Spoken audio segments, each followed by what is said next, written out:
پھر ایسے میں امام حسین کا خطبہ دینا یا بار بار جو سپیچ کر رہے ہیں ان میں الفاظ کا استعمال، اس میں اللہ تبارک و تعالیٰ کا ایک تعلق، اس میں نبی صلی اللہ علیہ وسلم کا ایک تعلق، اس میں یعنی حضرت علی کی ایک عملاً تصویر دکھائی دے رہے تھے.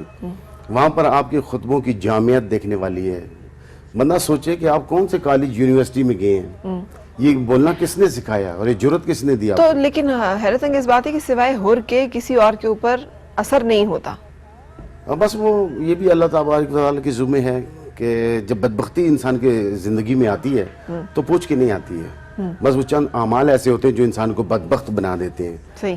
تو صرف حر ہے جو ان خطبات سے اور ان تمام حالات سے بس متاثر اللہ ہو تعالیٰ کے نے ان کو چننا تھا اور انہوں نے ادھر آنا تھا، ان کے بخت کو اللہ پاک نے روشن رکھنا تھا اور شہادت کا نور دینا تھا. اس وجہ سے باقی سارے وہ جو کھڑے ہوئے ہیں یزیدی لشکر جس کو ہم کہتے ہیں، وہ سارے نمازی ہیں، جی مسلمان ہیں. ان میں اکثریت حافظ قرآن کی ہے، ان میں رات تہجد گزار لوگ بھی ہیں اور اہل بیت سے پیار کرنے والوں کا ایک مجمع ہے پورا.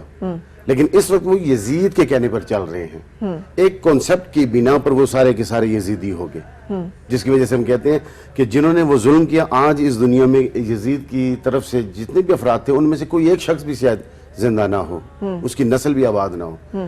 لیکن جنہوں نے شہید کیا امام حسین یا ان کے رفقا کو، بظاہر وہی سمجھ رہے تھے کہ ہم نے تو مار دیا، ختم کر دیا تاریخ کو، لیکن زمانہ گواہ ہے کہ آج دنیا میں کوئی ایک ایسی گلی مولا نہیں جہاں کسی ایک سید کا وجود نہ ہو. وہ علامہ اقبال نے بڑا خوبصورت کہا ہے نا، قتل حسین اصل میں مرگے یزید، اسلام زندہ ہوتا ہے ہر کربلا کو. یہ دراصل امام حسین نے اپنی زندگی میں یہ کربلا کا میدان سجا کر ہم مسلمانوں کو میسج یہ کنوے کیا ہے کہ لوگوں ہر انسان اور ہر مسلمان کو اپنی زندگی کے کربلا میں سے گزرنا ہے.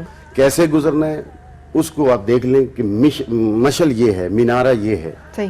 اگر ہم اپنی زندگی کو آج بھی استوار کرنا چاہتے ہیں تو ہم کربلا سے واضح درس لے سکتے ہیں. یہاں سے آپ دیکھیے کہ 10 محرم، اچھا 9 کو شہادت کا سلسلہ شروع ہو گیا جی، اور 10 تک لگاتار رہا. پہلی شہادت جو ہے، پہلی شہادت جو ہے وہ حضرت علی اکبر کی بڑا بیٹا، آپ کے جو بڑے صاحبزادے ہیں، جن کے بارے میں یہ کہا جاتا ہے کہ وہ ہم شکل مصطفیٰ تھے. یعنی صحابہ کہتے تھے کہ جس نے نبی صلی اللہ علیہ وسلم کو نہیں دیکھا وہ حضرت علی اکبر کو آگے کر دیا کرتے تھے کہ جس نے ان کو دیکھا یہ ہو بہو مصطفیٰ کریم صلی اللہ علیہ وسلم. تصویر ہے حضور کی. صحیح.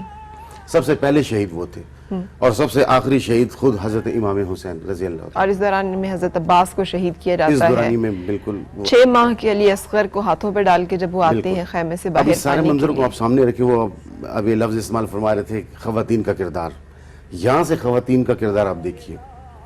ہم لوگ اصل میں میسیجز لیتے نہیں ہیں کہ ایک 7 سال کی بیٹی ہے حضرت سکینہ اور ایک آپ کی اپنی ہمشیرہ ہیں حضرت سیدہ زینب. صرف 2 کردار سامنے رکھ لیں کہ ان دو نے حضرت امام حسین نے جا بجا اہل بیت کے جو افراد بھی شہید ہوتے آپ اٹھاتے ان کو جب لے کے آتے تو پھر آپ خیمے کی طرف رخ کر کے اپنی خواتین سے بھی مخاطب ہوتے تھے اور اس میں بار بار امام حسین کا یہ کہنا ہے سید زینب کو سلام اللہ علیہ کہ خبردار صبر کا دامن آپ کے ہاتھ سے نہ چھوٹے. ہر وقت یہی لفظ بار بار ہر سپیچ میں ایک لفظ جا رہا ہے، خبردار صبر کا دامن ہاتھ سے نہ چھوٹنے پائے. لیکن کیا کردار ہوگا ہمارے ہاں؟ ابھی ہمیں کچھ تکلیف پہنچ جائے تو ہماری بہنیں، ہماری زوجہ، ہماری والدہ، ہماری قریب کے رشتہ دار کیسے بھاگے آتے ہیں، اٹھاتے ہیں. یہ وہ کہا جاتا ہے کہ اگر امام حسین رضی اللہ تعالیٰ عنہ نے وہ شہداء کے جو وجود اٹھائے، اس کیفیت کو کوئی سمجھنا چاہے تو ذرا تنہا کسی میت کو اٹھا کے دیکھے کہ کسی شہید کے وجود کو اٹھا کر خیمے میں لانا، یہ پوری ایک ہسٹری بن جاتی ہے. بالکل کیفیات انسان کو پتہ چلتی ہے. یہاں سے روحانیت سمجھ میں آتی ہے کہ روحانیت ہوتی کیا چیز ہے. چونکہ تاجدار روحانیت بھی ہیں آپ، سرخیل اول ہیں، روحانیت کے تاجدار ہیں. اور صبر کسے کہتے ہیں اور استقامت کس کا نام ہے؟ بالکل. ہم لوگ صبر یہ لیتے ہیں کہ فوت ہو جائے ہم کہتے ہیں بھائی اللہ آپ کو صبر دے، ہم چپ کر کے بیٹھ جاتے ہیں شاید وہ صبر ہمیں مل رہا ہے. صبر یہ نہیں ہے. صبر کو معنی ہوتا ہے رک جانا، باز آ جانا. صحیح. یعنی کسی مرحلے پر اگر جیسے دین میں ہمارا حکم یہ ہے کہ کوئی دشمن آپ کے سامنے کھڑا ہے اس نے آپ کو ایک تھپڑ لگا دیا ہے، بالکل صحیح. تو نبی علیہ السلام نے فرمایا اول تو اللہ کی خوشی کے لیے آپ معاف کر دیں، برداشت کر لیں. لیکن اگر وہ دوسرا مارنے لگے تو اس کا ہاتھ پکڑ کے آپ 2 لگا دیں اس کو، تاکہ اس کو پتہ رہے کہ اتنی طاقت مجھ میں بھی ہے. اچھا آپ نے بتایا کہ 156 افراد کا 156 افراد یا 146 افراد پہ مشتمل یہ قافلہ تھا جس نے کربلا میں قیام کیا، اور آخری جو رات ہے جس دن صبح جنگ باقاعدہ جو ہے وہ کرنی ہے، تو جو سنا ہم نے وہ یہ کہ حضرت امام حسین چراغ گول کر دیتے ہیں اور کہتے ہیں کہ جس نے جانا ہے وہ چلا جائے، کسی کے اوپر کوئی پابندی نہیں کہ وہ رکے یہاں سے، یہ میرے ساتھ ان کا معاملہ ہے، تو آپ لوگ اگر نہ شریک ہونا چاہیں تو ہر جوائن کرتا ہے، آتا ہے، اور 70 افراد ہیں پھر جو اترتے ہیں صبح میدان میں، باقی لوگ جو ہیں وہ کیا نکل جاتے ہیں؟ نہیں، سارے وہیں رہتے ہیں۔ 72 کا یہ جو ایک تصور ہے ہمارے ہاں، یہ تاریخ میں تھوڑی سی اختلافات کی باتیں بھی ہیں تعداد کے لحاظ سے۔ صحیح، اکثریت جو ہے وہ 146 پر متفق ہے۔ ٹھیک ہے، 72 کے حوالے سے اگر میں ویسے ہی سمجھانا چاہوں تو یوں سمجھ لیجیے کہ یہ وہ اہل بیت نبوت کے قریب ترین لوگ ہیں، ٹھیک ہے، باقی رفقا ہٹا کے صحیح، یہ سارے کے سارے شہید ہوئے تھے۔ ٹھیک ہے، صرف آپ اہل بیت نبوی کا ایک گھرانہ، ان میں سے چند افراد، وہ چند افراد میں امام زین العابدین ہے، آپ کی خواتین ہیں۔ خواتین میں 2 نام تو معروف ہیں، لیکن باقی نام ہمیں اس لیے معلوم نہیں کہ وہ خیمے سے باہر نہیں آئے ہیں، ٹھیک، خیمے میں رہے ہیں۔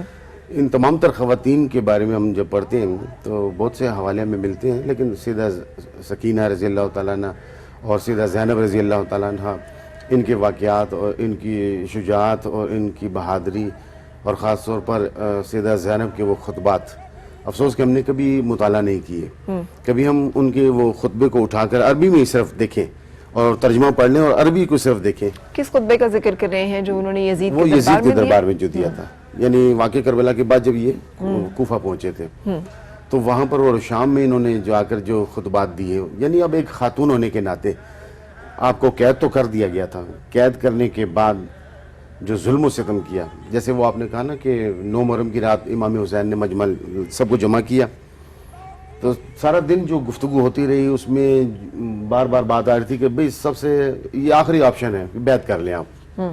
تو آپ نے فرمایا کہ بیعت کے علاوہ یہ بھی تو ہو سکتا ہے کہ رات اگر ہم واپس چلے جائیں، ہم آپ کو نہیں چھیڑتے، آپ سے کوئی جھگڑا نہیں کرتے، کوئی بات نہیں کرتے۔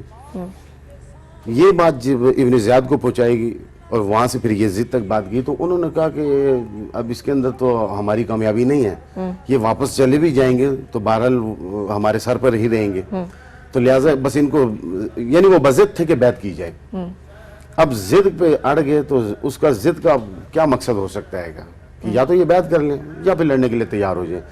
تو امام حسین نے اس آخری منظر میں، کیونکہ اب یہ صرف 2 باتیں کر رہے ہیں کہ یا تو لڑ لیں تو یا پھر بیعت کر لیں، تو آپ نے اس وقت تمام مجمع کو جمع کیا اور اس شام میں آپ نے جو بات چیت کی، اس بات چیت میں آپ نے کھلے طور پر کہہ دیا کہ یزید یہ ہے، اس کا کردار یہ ہے، کیا میں اپنا یہ ہاتھ کہ جس ہاتھ کو مصطفیٰ کریم سے میرے نانا چومتے رہے، میں یہ ہاتھ ایسے شخص کے ہاتھ میں دوں کہ جس کے ہاتھ میں سوائے گناہ کے اور کچھ نہیں ہے؟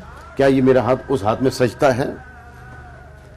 تمام اتفاق میں باتیں لینے کے بعد آپ نے سب کو ایک آخری موقع بھی دیا کہ بھئی رات ابھی ہو گئی ہے، چراغ گول ہے، اس اندھیرے میں میں چاہتا ہوں کہ خواہ مخواہ آپ میری خاطر اس مسئلے میں نہ جائیں، خواہ مخواہ لڑائی ہوگی کچھ بھی نقصان ہو سکتا ہے، تو بہتر ہے کہ جو جانا چاہے چپ کر کے۔ کلیئر الفاظ میں کہا کہ جنگ میری اور یزید کی ہے، وہ مجھے چاہتا ہے، بالکل آپ کے ساتھ کچھ نہیں ہے اس کا، آپ لوگ بچ سکتے ہیں، جا سکتے ہیں۔ تو اس میں امام حسین کا بار بار یہ لفظ کہ وہ صرف میرے قتل کے در پہ ہے، یہ جب وہ لفظ دہراتے تھے آپ کی کیفیت بدل جاتی تھی، اور آپ کا یہ لفظ سن کر اہل بیت کی طبیعت بدل جاتی تھی، کیفیت بدل جاتی تھی، آپ کے شہزادوں کی کیفیت دیکھنے والی ہوتی تھی۔ ہم لوگوں نے کتابوں میں کبھی ان کیفیات کو نہیں پڑھا نہیں، ہم کسی جنازے میں جاتے ہیں، بیٹھے ہوتے ہیں، ہمیں یہ تو پتا ہوتا ہے یہ ایسے رو رہا تھا، وہ ایسے رو رہا تھا، وہ ایسے رو رہا تھا، ان کے جذبات ایسے تھے ایسے تھے، لیکن ہم کسی کے جذبات کی غمازی نہیں کر سکتے۔ بالکل، میں نے بچپن میں اپنے سنا ہوا اپنے گھر میں، اور بہت عام سی فریز ہے لیکن ہم لوگ اس کو، لیکن مجھے وہ بہت یاد رہتی ہے، جب پانی وغیرہ ہم ضائع کرتے ہیں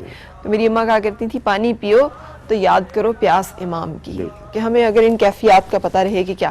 اچھا، اس کے بعد پھر اب 10ویں محرم کا سورج طلوع ہوتا ہے، 9 تاریخ کی وہ رات بڑی عجیب گزری نا، اس میں پھر آپ نے سب سے جب دیکھا کہ کوئی نہیں جا رہا تو آپ نے فرمایا کہ مجھے لگتا ہے کہ کل کا دن ہماری زندگی کا آخری دن ہے، اور اس رات کے حصے میں اب یہ ہمارے مفسرین اور محدثین نے نکات لکھے کہ اس تمام باتیں ہو جانے کے بعد آپ نے جب دیکھا کہ نہیں جا رہے، اور آپ نے جب کہا کہ کل آخری مار کیا بھائی، آج جو ہونا تھا وہ ہو گیا، کل کا آخری مار کیا، اور آپ اپنے گھر میں سے آپ واحد بچے ہیں اس بالکل، صرف امام علی مقام جو ہیں وہ ہیں، تو اس میں آپ نے آخری بات کرنے کے بعد جب دیکھا کوئی نہیں جا رہا، پھر آپ نے خوشخبریاں سنانی شروع کر دی کہ جنت ہماری منتظر ہے، آخرت کے حوالے سے آپ نے باتیں سنیں، اللہ کے تعلق کے حوالے سے ذکر فرمایا، لوگوں کے حوصلے بڑھائے، اور آخری اس میں کلام یہ تھا، کہا جاتا ہے کہ آپ نے وہیں سے بیٹھ کر کہا کہ ذرا دریائے فرات کے دوسرے کنارے پر نگاہ ڈالو، تو تمام افراد نے جب مڑ کر دیکھا تو کتب کے اندر ایسے لکھا ہوا ہے کہ انہوں نے جب دیکھا تو ان کو اپنے جنتی محلات دریائے فرات کے دوسرے کنارے نظر آئے. تو آپ نے فرمایا کہ وہ مقامات ہمارے منتظر ہیں. بعض روایات میں ہے کہ آپ نے آسمان کی طرف رخ کروا کے عالم رویا میں ایک منظر دکھایا کہ کون کون سے مقامات کس کے ہیں اور منتظر ہیں کہ ہم پہنچے وہاں پر. ٹھیک. اسی میں پھر آپ نے یہ کہا تھا کہ اس کربلا کا آخری مسافر میں ہوں. پھر وہ رات آپ نے جب کہا کہ آپ اللہ اللہ کیجئے، خدا کا ذکر کیجئے، تو کہا جاتا ہے کہ اس طرح سے تسبیحات پڑھی گئیں، اللہ کا ذکر ہوا، جیسے شہد کی مکھیاں بن بناتی ہیں، اس طرح سے خیموں میں سے آواز آتی رہی. اب اللہ بہتر جانتا ہے کہ کیا کیفیات ہوں گی، کیونکہ سب کو یہ کنفرم ہے کہ صبح کے اجالے میں ہماری زندگی کا آخری سورج طلوع ہوگا. ابھی ہمیں پتہ لگ جائے کہ ہماری ڈیٹ آف ڈیتھ کیا ہے تو میرے خیال میں ہماری طبیعت سیٹ ہو جاتی ہے. بالکل. ان سب کو کنفرم تھا، بالکل 100% یقین تھا کہ صبح کے اجالے میں ہم کام آنے والے ہیں. بہرحال وہ پورا ایک مارکا ہوا، 10 محرم کا آغاز ہو گیا، اور پھر سارا دن ظہر تک جو معاملات تھے اس میں جو شہید ہونے تھے ہوتے رہے. آخری امام حسین رہ گئے تو پھر آپ نے آخری آ کر اپنی خواتین کے ساتھ بات چیت کی کہ ابھی بھی آپ دھیان کرنا، اور آپ نے وہاں اللہ اور رسول کا پیغام ان کو کنوے کیا. امام زین العابدین کے ساتھ گفتگو ہوئی، بیمار تھے، کھڑے ہو گئے ہمت کر کے کہ میں جاتا ہوں. آپ نے فرمایا کہ نہیں، ان خواتین کی نگرانی کے لیے آپ کو رکھا ہو. آپ نے اپنا امامہ ان کے سر پر باندھ دیا. وہاں سے پھر وہ جو آخری تیاری ہو رہی تھی اور وہ جو آپ اپنے گھوڑے کو تیار کر رہے تھے، ایسے ماحول میں خود سیدہ زینب آگے نکل آئیں اور کہا کہ کسی مجاہد کو تیار کرنے میں یا تو شوہر ہوتا ہے یا باپ ہوتا ہے یا بھائی ہوتا ہے، آج آپ کا کوئی سہارا باقی نہیں بچا. لہٰذا مردانہ وجاہت کے ساتھ آپ آگے آئیں اور آپ نے پورے حوصلے ہمت کے ساتھ گھوڑے کو سجا کر ان پہ سوار کروایا اور کربلا کی طرف آگے بھیجا. کہا جاتا ہے کہ اس وقت سیدہ زینب سلام اللہ علیہا جوہر دیکھنے والا تھا. اہل بیت نبوی کی شجاعت کا اگر ہم ذکر کریں تو اس میں جوہر کا لفظ بڑا استعمال ہوتا ہے. اب یہ جوہر سمجھانے کے لیے ہمیں بڑا وقت چاہیے، ورنہ میں گرامر میں اگر اترتا تو پھر میں آپ کو بتاتا کہ جوہر کہتے کس کو ہیں.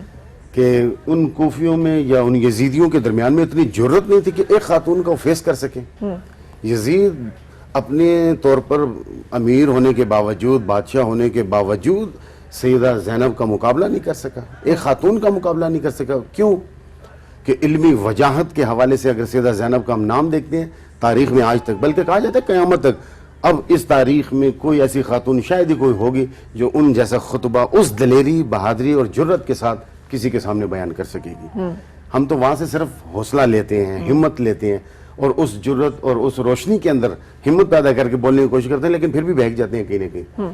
لیکن واقعی خون حیدری دیکھنا ہو تو یزید کے دربار میں دیکھا جا سکتا ہے کہ اولاد علی جب بولتی ہے نا، اور جب اپنے مقام پہ کھڑے ہو کے بولتی ہے تو واقعی وہ زینت بن جاتی ہے. بالکل صحیح. تاریخ گواہ. اچھا، یہاں پر ایک لفظ میں اضافہ کروں کہ نہ صرف ہم مسلمانوں نے بلکہ ان خطبوں سے غیر مسلمین نے بڑا فائدہ اٹھایا ہے. وہ ان کے بارے میں ہم تھوڑی سی بات کریں گے آپ کے ساتھ تفصیل سے، لیکن بریک کے بعد جب میں آؤں گی تو 10 محرم الحرام کی تاریخی جو ایک آپ صلی اللہ علیہ وسلم روزہ کیوں رکھتے تھے یوم عاشور کا، اور پھر اس کے ساتھ ساتھ ایک اس کے بارے میں جو آپ کی احادیث ہے کہ قیامت واقع ہوگی، حشر کا میدان اس دن سجے گا، اور یہودی بھی اس دن کی اہمیت اور اس کو مقدس مانتے تھے، وہ کیا روایات اور کیوں ان کا سلسلہ ہے، یہ بات کریں گے، لیکن اس سے پہلے ایک بریک.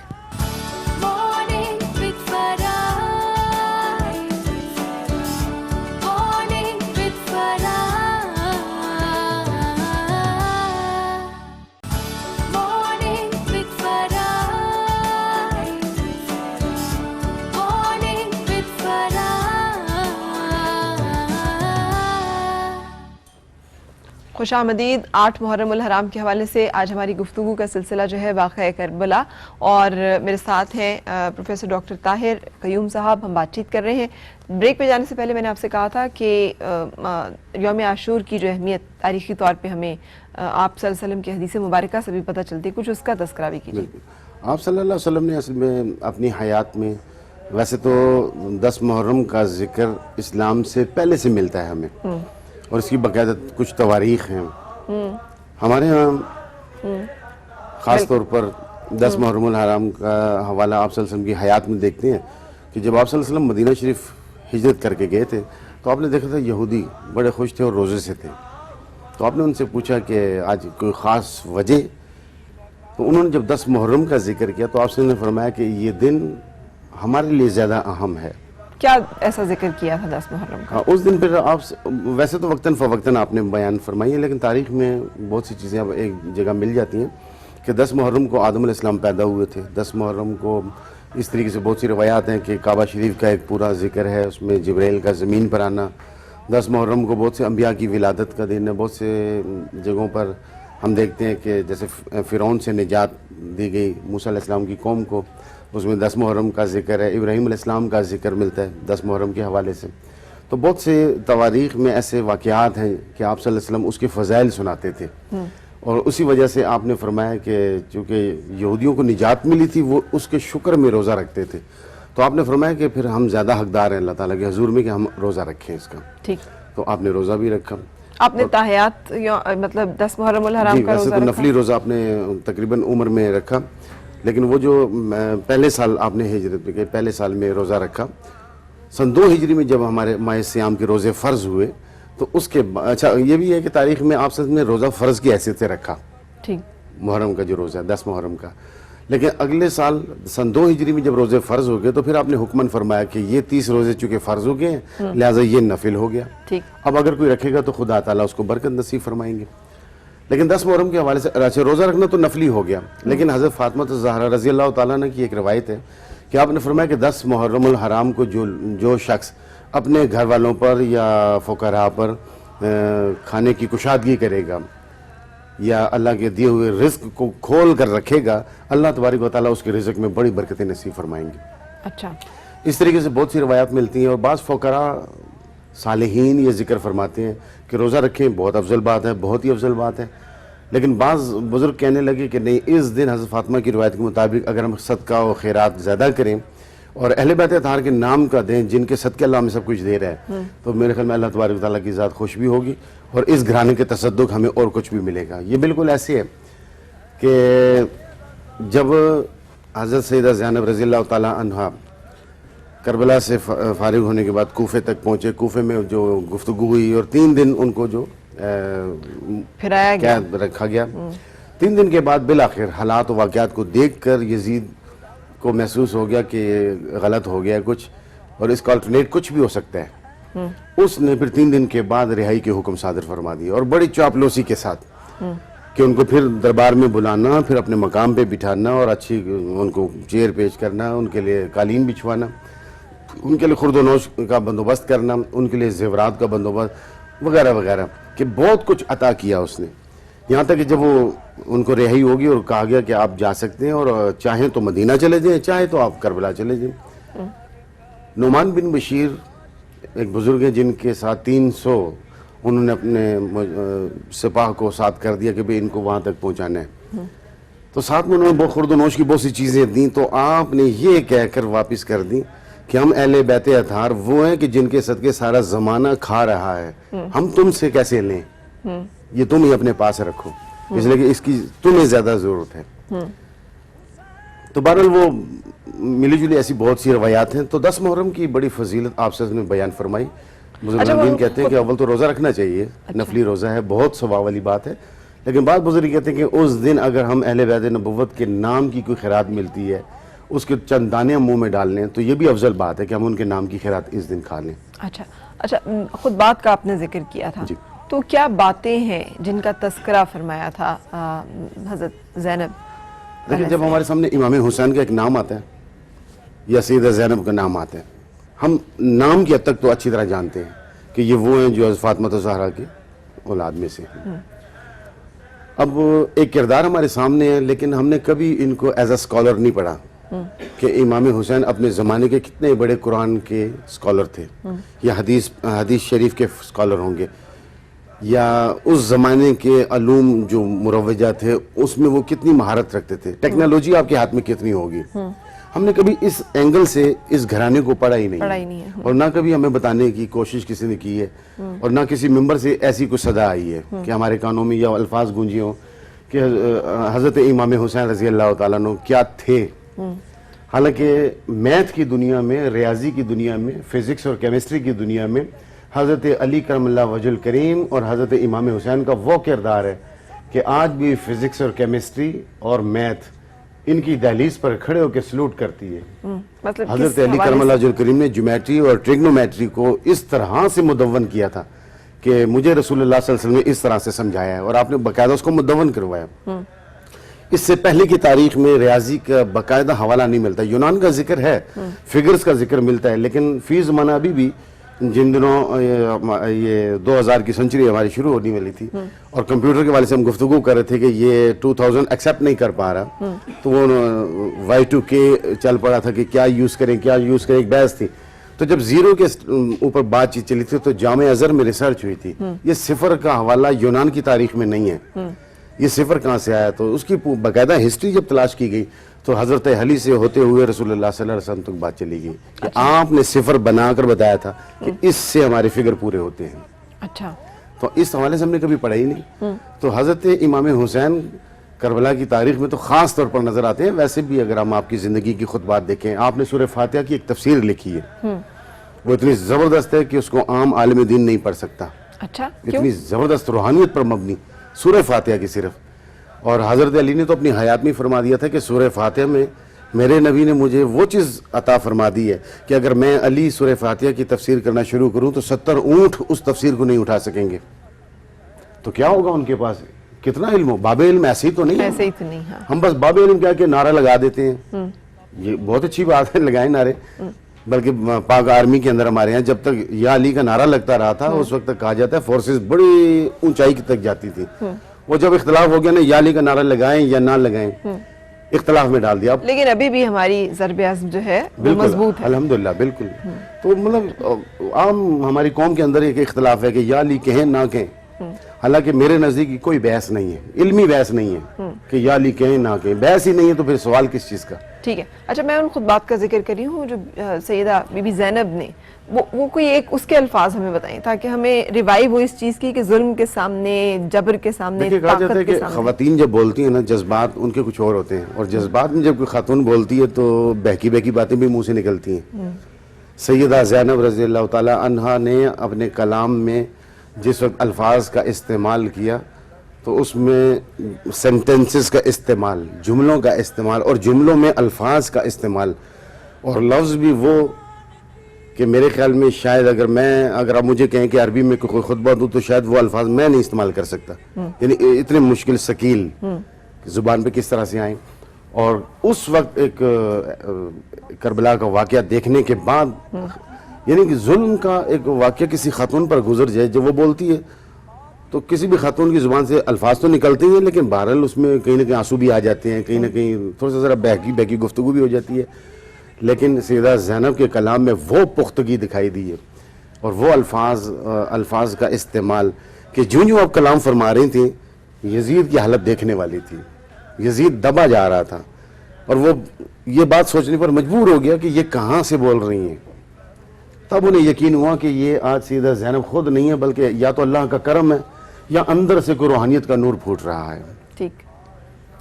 لیکن حضرت زینب نے تو سیدھا چیلنج کیا تھا یزید کو کہ تم نے ختم کر کے سمجھا کہ ختم کر دیا ہے، ایسا تو نہیں ہے. بالکل. اور آنے والا وقت اور حالات دیکھیں گے کہ ختم کون ہوتا ہے اور جیتا کون. بالکل. یہ وجہ ہے کہ آپ نے جب فرمایا تھا کہ تم بظاہر حسین کو مٹا کر سمجھ ہی رہے ہو کہ تم نے حسینیت کو مٹا دیا، ہماری فلسفی کو ختم کر دیا، لیکن تاریخ گواہ رہے گی.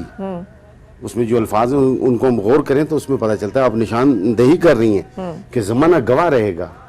اور آج بھی اگر آپ عراق جائیں، اور عراق میں خاص طور پر، ویسے تو عرب میں دیکھا گیا ہے لیکن عراق میں خاص طور پر کربلا کے قرب و جوار میں جو لوگ رہتے ہیں ان دنوں میں خاص طور پر وہ جو پانی کی سبیلیں لگاتے ہیں تو وہ ایک بینر پہلے لگاتے ہیں، اس کے اوپر لکھا ہوتا ہے اذکر العطش عطش الحسین، کہ پانی پیتے ہوئے آپ حسین کی پیاس کو یاد کیجیے. میں نے بتایا نا کہ ہمارے گھر میں کہا جاتا تھا کہ پانی پیو تو یاد کرو پیاس امام کی. ان دنوں وہ زیادہ تر یہ چیز روایت کرتے ہیں، وہاں پر بتاتے ہیں. بالکل. اور کتنا ہمارے ہاں بھی اچھا یہ کلچر تھا کہ ہم کوئی تفریق کے بغیر کہ شیعہ کون سنی، اس لیے کہ ہم سب حسینیت کے تو قائل ہیں ہی، ہم سب اہل بیت سے محبت تو اپنے دل میں رکھتے ہیں، اور رسول پاک صلی اللہ علیہ وسلم کے تمام صحابہ کرام، تمام ان کی اسوہ کی محبت. تو یہ جو تفریق اور نفرت ہمارے ہاں دشمنوں نے پھیلائی، یہ سبیلیں لگا کرتی تھیں ہمارے یہاں، بالکل قافلے چلا کرتے تھے، اور اسی طرح سے لوگ بڑھ چڑھ کے اس اب میں دیکھیں نا کربلا کا کتنی خون ریزی دیکھی آپ نے. ہاں.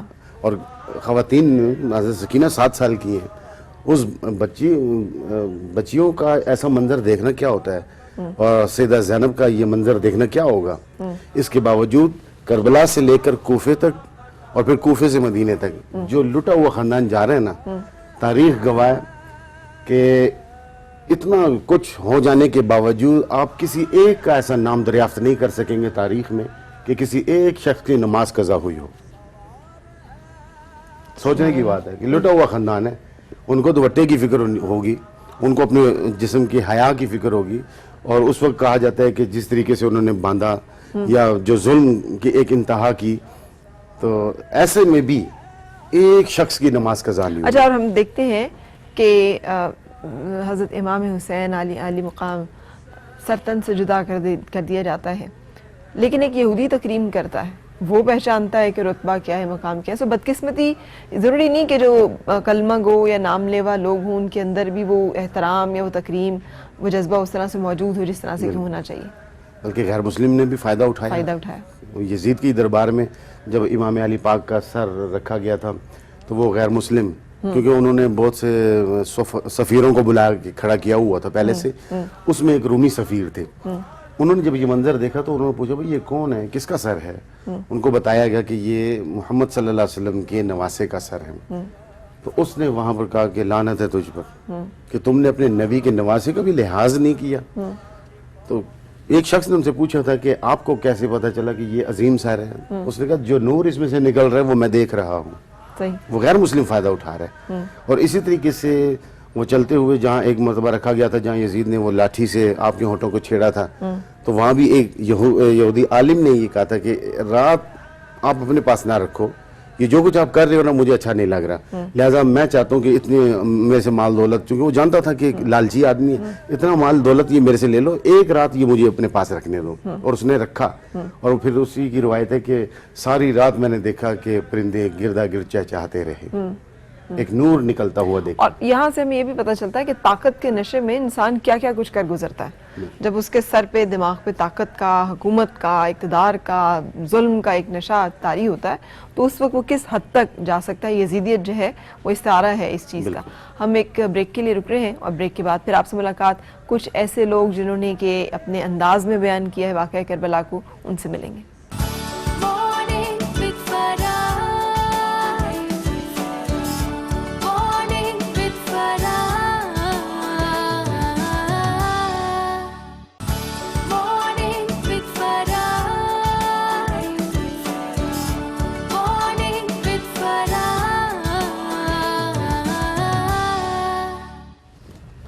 خوش آمدید اور صبح بخیر. آج ہم واقعہ کربلا 8 محرم کے حوالے سے اس کا ذکر کر رہے ہیں. کلام شاعر و زبان شاعر میرے ساتھ ہیں اس وقت میاں تنویر قادری صاحب، جنہوں نے قلم بند کیا ہے اپنے الفاظ میں محرم الحرام کو اور واقعہ کربلا کو. جناب ارشاد.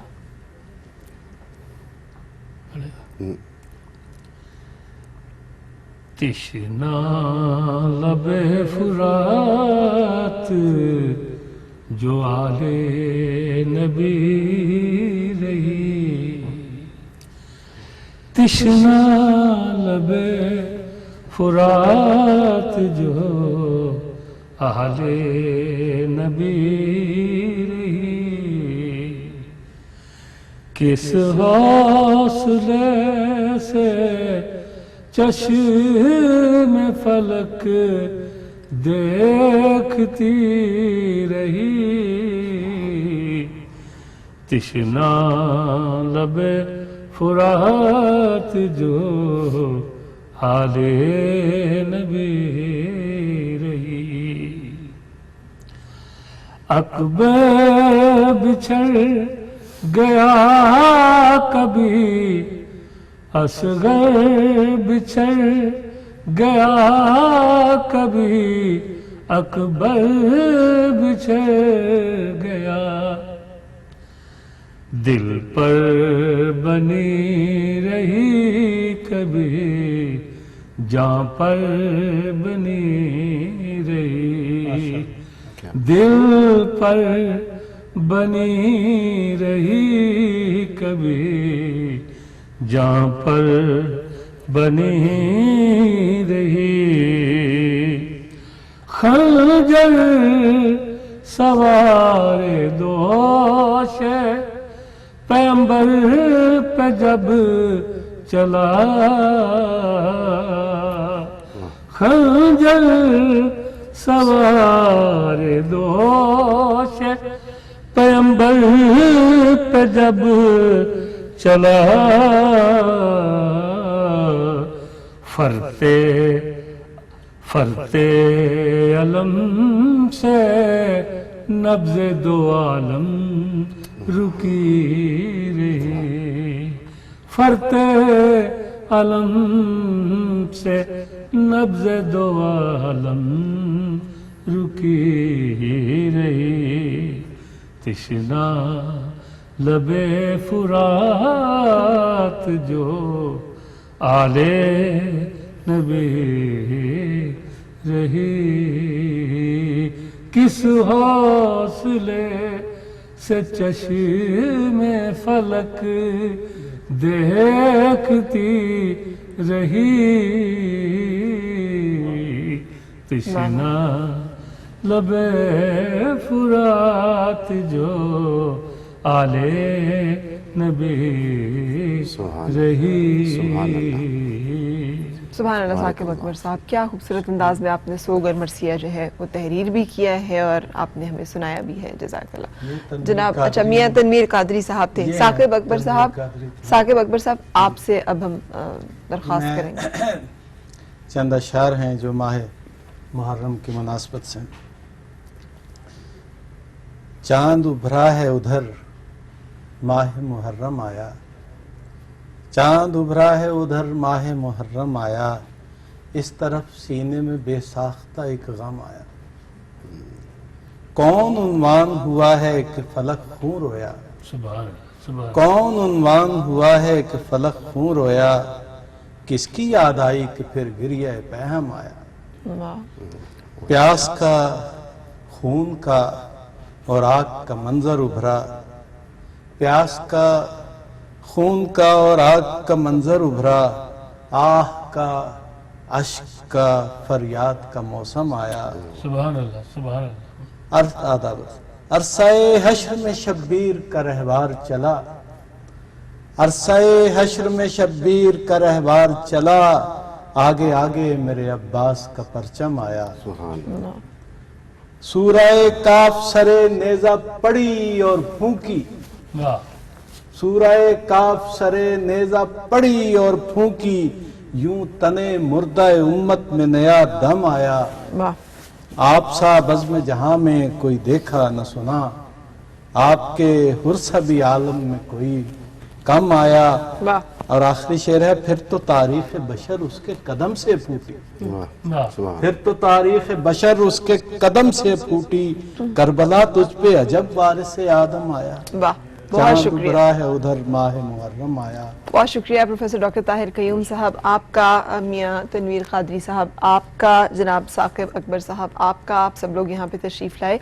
ایک چھوٹی سی بات کہتے ہوئے، نبی پاک صلی اللہ علیہ وآلہ وسلم امتی میری امت کہا کرتے تھے ہمیشہ، اور امت میں تفریق نہیں ہے کہ کون زیادہ حسین کو ماننے والے ہیں اور کون کم، ہم سب ایک نبی کے ماننے والے ہیں اور حسین ہم سب کے ہیں۔ سو نفرتیں پھیلانے والے جو لوگ ہیں ان کو پہچانتے ہوئے کہ ہم میں سے نہیں ہیں، یہ دشمن ہے اور وہ چاہتے ہیں کہ ہم ایک دوسرے کے ساتھ جو ہے وہ نفرت برتے، جبکہ ہمیں ایسا نہیں کرنا۔ بہت ساری دعائیں، اللہ تعالیٰ نہ صرف یہ دن بلکہ ہر دن امن کے ساتھ گزارے اور اللہ تعالیٰ ہم سب کو اپنی حفاظت میں رکھے۔ میں آپ سے اجازت لوں گی اس دعا کے ساتھ، آپ کی ہر سب خوشگوار ہر خوشگوار سب کا انجام بخیر ہو۔ ملاقات ہوگی انشاءاللہ اب منڈے کو، اپنا خیال رکھیے گا، اللہ حافظ۔ کرم مانگتا ہوں، عطا مانگتا ہوں، الہی میں تجھ سے دعا مانگتا ہوں، کرم مانگتا ہوں، عطا مانگتا ہوں، الہی میں تجھ سے دعا مانگتا ہوں، عطا کر تو شان کریمی کا صدقہ، دلا دے الہی رحیمی کا صدقہ، نہ مانگوں گا تجھ سے تو مانگوں گا کس سے، تیرا ہوں میں تجھ سے دعا مانگتا ہوں، کرم مانگتا ہوں، عطا مانگتا ہوں، الہی میں تجھ سے دعا مانگتا ہوں، جو مفلس ہے ان کو تو دولت عطا کر، جو بیمار ہے ان کو صحت عطا کر، مریضوں کی خاطر شفا مانگتا ہوں، مریضوں کی خاطر شفا مانگتا ہوں، الہی میں تجھ سے دعا مانگتا ہوں، کرم مانگتا ہوں، الہی ہمیشہ دو مسرور رکھنا، بلاؤں سے ہم کو سدا دور رکھنا، پریشانیاں ہم کو گھیرے ہوئے ہیں، پریشانیوں سے پناہ مانگتا ہوں، کرم مانگتا ہوں، عطا مانگتا